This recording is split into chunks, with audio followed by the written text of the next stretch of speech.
Ang tagalupa na viral ang mukha. Bip, bip, bip, bip, bip. Bumibip, bip, bip, bip, bip, bip, bip, bip, bip, bip, bip na ba? Ang lahat. Martian. Enrico Pañero. Bip, bip, bip, bip, bip. Bip, bip, bip, bip, bip, bip, bip.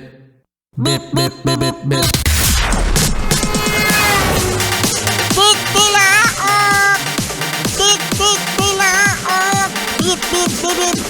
Ito na ang 101.1 Yes FM Balitang kamusta mga Yes Friend, nakikibalita kung ano nga ba ang mga episodes na nangyari na saan, Martian? Sa flood control project hearing.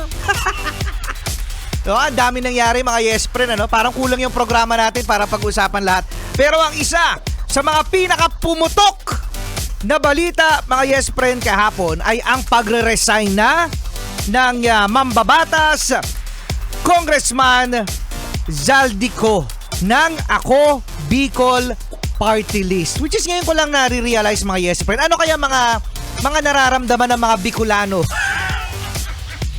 na lagi silang nababanggit na ka-attach dito kay dating Representative Zaldico. Mga Aragon! Oh yeah, mga Aragon. Oh. Ayan sa mga Yes Friend natin dyan. So, siguro kahit paano nahihiya din yung mga Bicolano, no? Mga Yes Friend, oh. Awa! Awa daw, awa. Oh, shoutout. Cute morning sa mga Yes Friend natin na mga Bicolano at Bicolana. So eto na nga mga Yes Friend, nagbitiw na itong si Zaldico. So ngayon, siya ay isa ng ordinaryong Pilipino. So ibig sabihin mga Yes Friend, wala na siyang responsibilidad sa Pilipinas as a congressman. So ibig sabihin niyan, kung ako nakikita ko mga Yes Friend, Martian, ano, na kahit hindi na siya umuwi, okay lang. Kasi wala na siyang responsibility eh. Para kang ikaw ay nagtatrabaho sa isang kumpanya.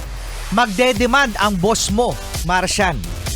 Na Martian, pumasok ka na. Tapos na yung sick leave mo. Ayoko nga. Hindi pwede yun. Hindi pwede sa kumpanya yun. Mawawala ka ng trabaho. Eh paano pag nag-resign ako? Oh, wala ka na. Bye-bye. Oo nga, no? Oh, di ba? Kasi magkakaroon siya ng memo eh. Pero ngayon, dahil siya ay nag-resign na mga Yes Friend, hindi na siya congressman, wala na siyang obligasyon as a representative ng Ako Bicol. So, ibig sabihin nun, isa na siyang turista. Isang turista na siya kung nasan man siya ngayon. Nasaan ba siya ngayon, Martian? Nasa Europe daw. Oh. Pero ano sabi niya mga Yes Friend, Martian?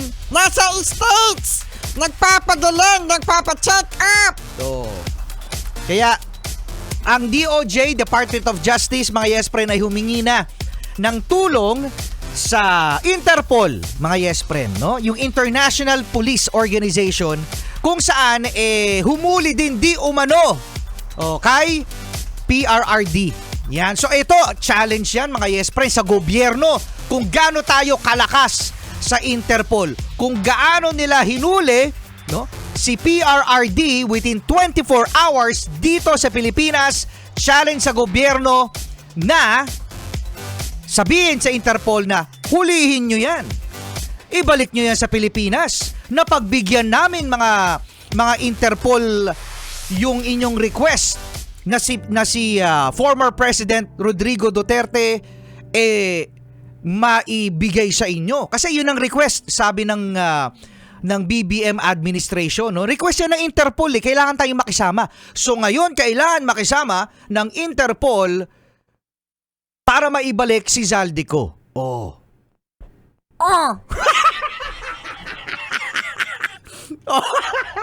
Di ba? Oh, so Interpol, it's a challenge napagbigyan ka ng BBM government na mabigay sa iyo ang dating Pangulong Rodrigo Duterte. Ngayon, challenge sa Interpol na maibalik in return. Oh, sabihin na natin in return ha. Yung Interpol na mabalik dito si Zaldico. Oh. Martian. Okay. Dami ko sinabi mo okay lang. O siya. Ito na si TJ Monterde, kumakanta na pala. Kasama nyo pa rin Rico Pañero. Ang dami sinasabi ni Rico Pañero. Sama niyo pa rin, Marsan. Cute morning. Cute talaga.